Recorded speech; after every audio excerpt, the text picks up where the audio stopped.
રાજ્યમાં નકલી પોલીસ અધિકારી, નકલી પીએમઓના અધિકારી, નકલી ટોલનાકા, નકલી સરકારી કચેરી બાદ હવે ભાવનગરના તળાજા પંથકમાંથી નકલી સરકારી નોટિસ આવી। ભાવનગર જિલ્લામાં જસપરા ગામે રહેતા ભાવુબેન બોઘાભાઈ નૈયા નામના મહિલાને તળાજાના નાયબ કલેક્ટરના નામની નોટિસ મળી હતી, જે નોટિસમાં મહિલાને તડીપાર કરવા માટેનો હુકમ અંગેની નોટિસ અપાઈ હતી।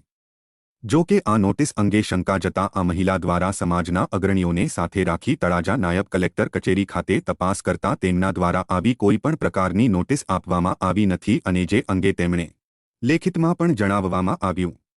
ત્યારે હવે કોઈ અજાણ્યા શખ્સ દ્વારા મહિલાને બદનામ કરવા માટે આવી ખોટી નોટિસ આપી, જેમાં નાયબ કલેક્ટર જેવા ઉચ્ચ હોદ્દાનો અને નામનો દુરુપયોગ કરવામાં આવ્યો છે। આમ નાયબ કલેક્ટરના નામની બોગસ નોટિસ બહાર આવી છે, ત્યારે હવે નકલી ક્યાં જઈને અટકશે તેવો સવાલ સ્વાભાવિક રીતે થઈ રહ્યો છે।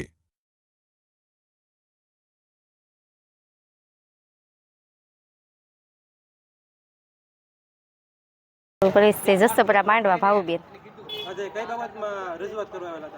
મારા ઉપર એક નોટિસ આવી તડીપાર કાગળિયા કલેક્ટર સાહેબના વસ્તુમાં।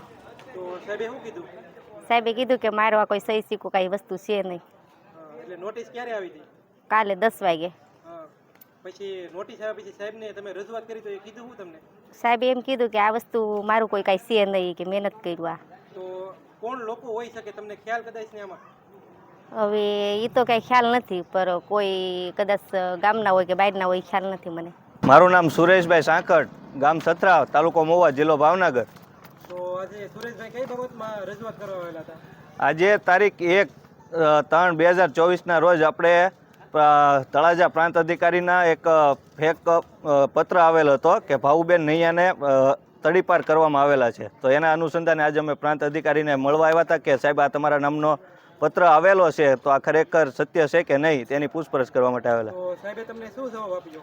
સાહેબે અહીંથી જવાબ આપવામાં આવ્યો કે આ પત્ર ફેક છે ને અહીંથી અમે કોઈ જાતનો પત્ર મોકલેલો નથી, તમે આના અનુસંધાને અમે એક તમને અરજી આપીએ છીએ કે અહીંનો પત્ર નથી। તો તમને શું લાગે આની પાછળ કોણ હોઈ શકે? આની પાછળ તો ભાવુબેનને બદનામ કરવા માટે અસામાજિક તત્વનો હાથ હોવો જોઈએ।